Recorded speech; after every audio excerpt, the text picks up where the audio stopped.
বিসমিল্লাহির রহমানির রহিম। সম্মানিত দর্শক, আন্তরিক শুভেচ্ছা ও অভিনন্দন। সম্মানিত দর্শক, আপনাদেরকে জানায় ধর্মবিরোধী এবং স্বাধীনতা বিরোধীদের কিছু কথা বলছি। বন্ধুরা, ধর্ম বিকৃতকারীরাই স্বাধীনতা বিরোধী। যেমন বন্ধুরা, এই স্বাধীনতা এবং ধর্ম বিরোধীরা অসৎ হয়ে টাকা পয়সা ধার্মিকের ডিগ্রি অর্জন করেছে।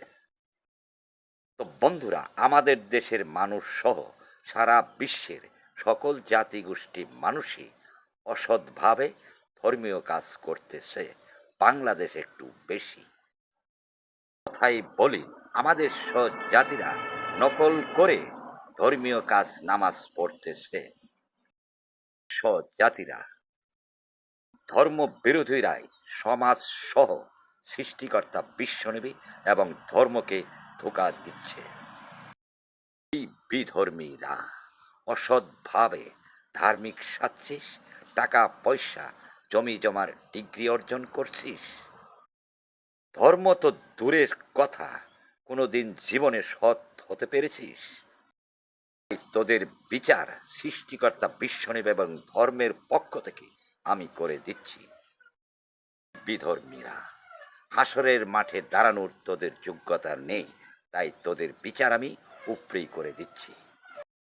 এই ধর্ম অভিনেতারা, তোদের বিচার।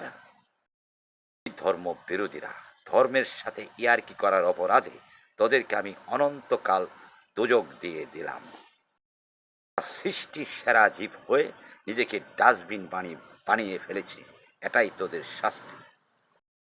তোদের বাপ শয়তান নমরুদ সাদ্দাত ফেরাউনের চেয়ে বড় কেউ থেকে থাকে, আর রায় বাদ করতে বলিস। ধর্ম বিরোধীরা, এখনো সময় আছে। ভুংভাং তওবা করা বাদ দিয়া সঠিক তওবা করে সঠিক মানুষ হয়ে যা। রোজ হাসরে বিচারের মুখোমুখি হতে পারবি। আমি সৃষ্টিকর্তা বিশ্বনবীর মুখপাত্র বলে দিলাম। ধন্যবাদ। সৃষ্টিকর্তা সর্বশক্তিমান।